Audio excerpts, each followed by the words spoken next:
Welcome, friends, family, and fellow YouTubers. Interesting saying that. Just an update on the build. As you can see behind me, there's been some color.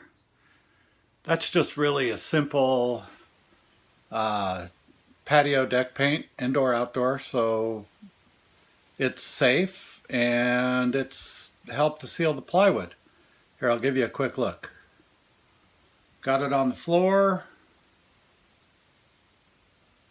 I have decided to go with the flooring. You'll see that later this week or the beginning of next.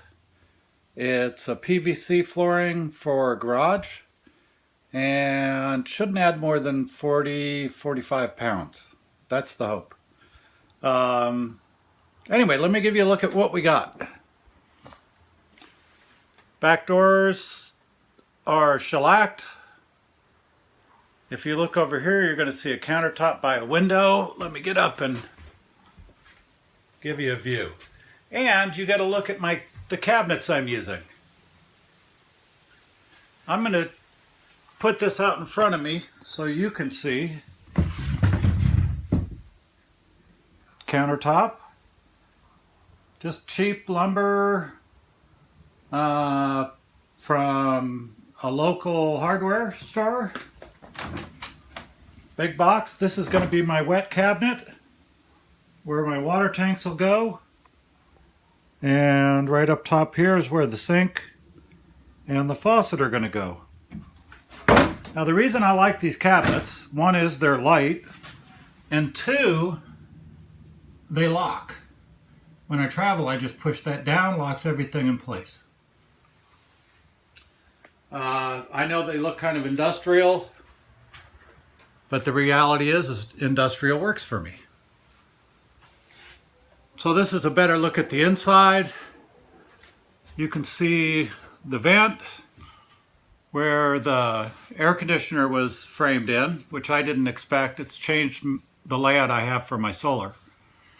And my fantastic fan. And then you probably noticed I was playing with the stick-on trim. I think I'll keep it. It ties the brown that'll be in this camper from the wood, and that should help keep it a little lighter. I don't know if I'm going to keep the walls like this. Now, I have good news and bad news. The good news is I really like this trailer. The bad news is there is a thermal bridge built into the design of this trailer that's different than a lot of other cargo trailers. A lot of cargo trailers use a Z-bar for the walls. I'll show you. I have the trim off on the wall over here. If you look, you can see the insulation, and you see what looks like a U-channel, which it is. So this goes all the way in. You can see the screw from the outside and then layers over here. And that happens every 16 inches. Well, the first bad news is I got this insulated, and if you'll look, there's about 4 inches, 5 inches of missing insulation in the back edge.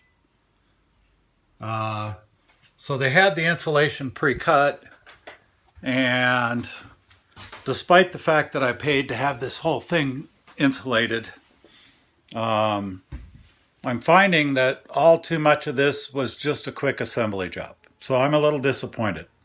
It's a beautiful trailer, but the way they sealed it was just a quick job. I've inspected the roof. I think there's a couple spots I have to go in and reseal. I don't want to have leak problems. And of course the insulation. Now I would really be freaking out about that 4 or 5 inches back there. Except, and I think it's 4 with the steel frame. Except with the thermal bridging, it's not going to make a big difference. I don't expect to be in really hot or really cold because I will be moving up and down in elevation. But regardless, when the sun beats down on this, the walls are nice and cool until you get over that metal frame. Through the 3/8 inch plywood, you can feel the heat transferring from the exterior skin into the inside of the cargo trailer. Now, one of the advantages of the cargo trailer is it should last forever. It's just stoutly built. One of the disadvantages, which is bizarre, it's the same reason it's stoutly built and it's going to last, is the steel frame. And the steel frame is also an insulation issue. So if you're looking to do a build like this, I've considered taking all the trim off and just sheeting the inside with a half inch insulation, or putting 1x2 bats on the walls and insulating between those bats, and then maybe putting a pre-finished 1/8 inch plywood on it. The problem with that is you can't really attach things to the wall other than on the bats. Stay tuned. 6 months or a year from now, you may see me take the inside of my camper out and insulate these walls a little more thoroughly. So if you are looking at this and you're looking at extreme cold weather or warm weather, I would insulate between the metal studs, and then I would insulate over the metal studs. I think it would make a huge difference, because I really believe that on a 100-degree day, those metal studs are going to, over the course of the afternoon, mean it gets warm in here like it would in a car or a van, because you have that heat transfer from the sun through the insulation to the inside compartment, and they're like little radiators. So there's the bad news. Good news is I still like the trailer. There's a way to solve the issue. Problem is happening on the ceiling. I don't think it's going to happen on the same rate. Of course, there's 1, 2, 3, 4, 5, 6, 5 exposed. Just a minute. 1, 2, 3, 4, 5. No, 6 exposed transfer areas on the ceiling. I like how the ceiling looks. I'm pretty sure it's going to be fine. Heat rises. And with the solar mounted on the roof, there's a good portion of the roof that's going to be covered eventually. I'm starting with 175 watts, which will basically cover 52 by 60. I'm leaving room to add 3 more panels, 3 more 200 watt panels, which would leave 950 watts of solar on the roof. I don't even know if I'm going to need it. If not, it'll be easy to put another ladder rack up there and extend my coverage.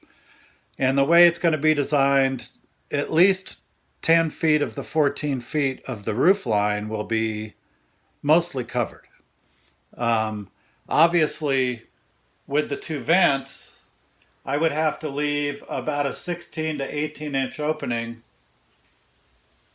between the panels running on either side of that. So there are going to be some open spots on the roof, but I'll get mostly shade. And then I'm really thinking that if I'm in the desert and it's getting warm, as I've seen on other sites, and especially the person I mentioned earlier, I don't want to mention him all the time because I don't want that, or Bob. I don't want to mention Bob all the time because I'm not trying to piggyback on his viewers. I'm just trying to give you guys my information. So anyway, I'll tell you, since I told you his name, Cheap RV Living is his channel. You can find videos forever. And you're going to find examples of almost everything I've done here there. But you'll definitely find examples of everything I've done, short of, I think, 2 things, on YouTube. So, like I said in the first video, none of this is really my idea.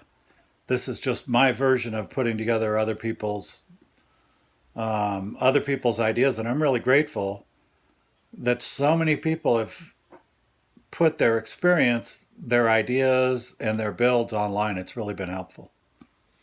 So if you have any ideas for me, please respond.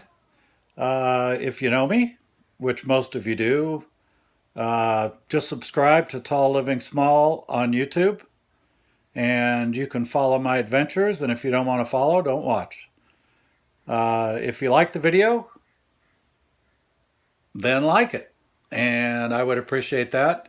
I haven't given you guys a good look at the outside of this, so I think right now I'm going to get to work.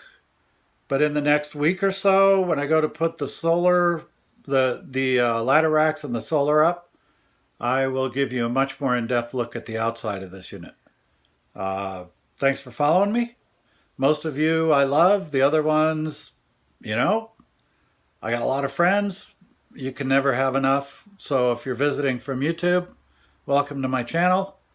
And who knows? Maybe we'll run into each other on the road sometime. Thank you, and I will talk to you later. Dave signing up.